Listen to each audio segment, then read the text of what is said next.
Hi, welcome to live with food. நம்ம இன்னைக்கு onion paratha பார்க்க போகிறோம். ரொம்ப ஈஸியான மார்னிங் டிஃபன். முதல்ல மாவு பிசைஞ்சிக்கலாம். நல்லா கொதிக்கிற தண்ணியாக எடுத்துக்கலாம். இதை ஒரு பாத்திரத்தில் விட்டுக்கலாம். இதோட நான் கொஞ்சமாக ஆயில் சேர்த்துக்கிறேன்.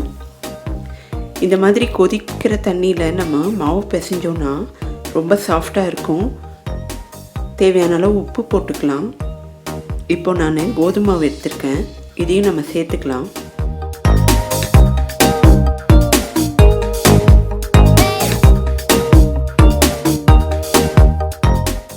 தண்ணி சூடாக இருக்கிறதுனால நம்ம இப்போ ஒரு ஸ்பூன் எடுத்து நல்லா கலந்து விட்டுக்கலாம். சீரகம் சேர்த்துக்கலாம். வாசனை நல்லா இருக்கும். இப்போது தேவையான அளவு தண்ணீர் விட்டு நம்ம மாவு பிசைஞ்சிக்கலாம்.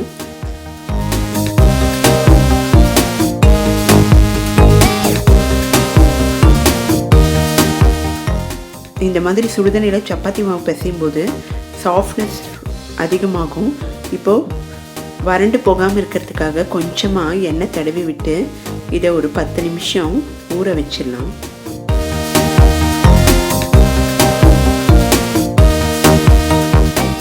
இப்போ நம்ம மசாலா ப்ரிப்பேர் பண்ணிக்கலாம். ஒரு பாத்திரம் எடுத்துக்கலாம். இதில் தேவையான அளவு எண்ணெய் விட்டுக்கலாம். இஞ்சி பூண்டு விழுது சேர்த்துக்கிறேன். அடுப்பை சிம்மில் வச்சு நல்லா வதக்கிக்கலாம். சின்ன சின்னதாக கட் பண்ணி வச்ச வெங்காயத்தை சேர்த்துக்கலாம். ஈஸியாக செய்யக்கூடிய டிஃபன் இல்லைன்னா டின்னர் ரெசிபி. இட்லி தோசை மாவு இல்லைன்னா நம்ம இந்த டிஃபனை நம்ம ஈஸியாக செஞ்சிடலாம். டேஸ்ட் ரொம்ப நல்லாயிருக்கும். இப்போ நல்லா வெங்காயம் வதங்கிடுச்சு. இப்போ இதோட கொஞ்சம் ஹெல்த்தியாக இருக்கணுன்றதுக்காக நான் கட் பண்ணி வச்ச முட்டைக்கோஸை சேர்த்துக்கிறேன்.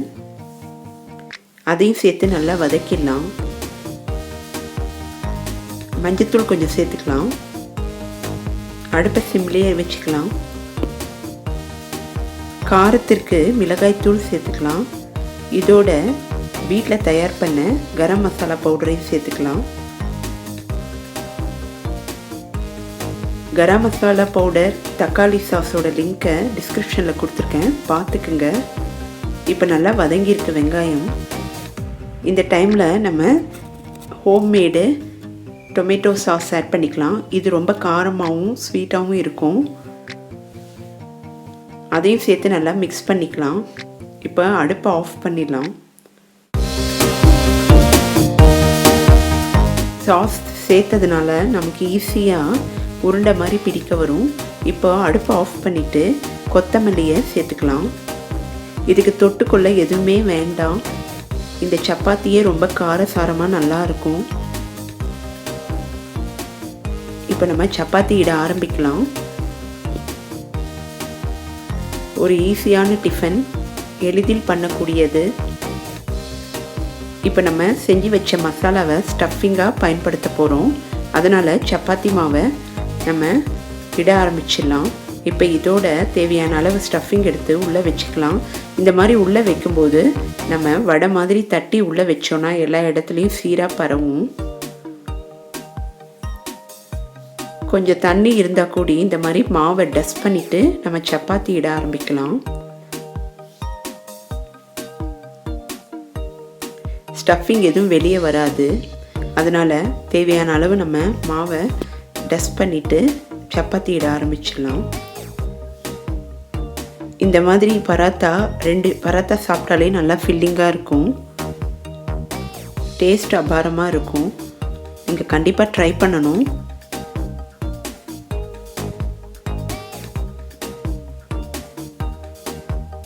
இது ஒரு புதுமையான டிஃபன்.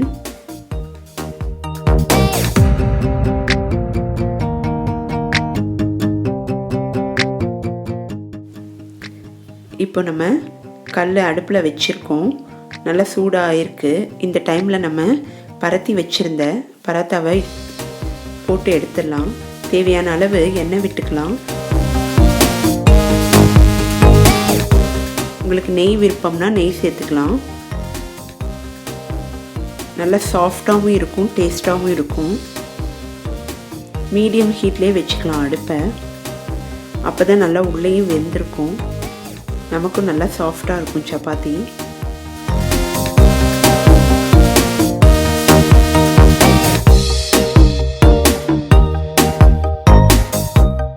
நமக்கு 5 நிமிஷத்தில் சுவையான டிஃபன் தயாராகிடுச்சு. நல்லா ரோஸ்டடாக இருக்கணும்னா சிம் பண்ணி வச்சுட்டு எடுத்தோன்னா இன்னும் ரோஸ்டடாக இருக்கும். நமக்கு தயாராகிடுச்சு ஆனியன் பராத்தா. இதுக்கு தொட்டுக்குள்ள நான் சாஸ் எடுத்திருக்கேன். தொட்டுக்கிறதுக்கு எதுவுமே வேண்டாம், ரொம்ப நல்லாயிருக்கும். நீங்கள் ட்ரை பண்ணி பாருங்கள். இந்த வீடியோவை லைக் பண்ணுங்கள், மறக்காமல் லிவித் ஃபுட் சேனலை சப்ஸ்கிரைப் பண்ணுங்கள். நெக்ஸ்ட் வீடியோவில் மீட் பண்ணுறேன். பாய்.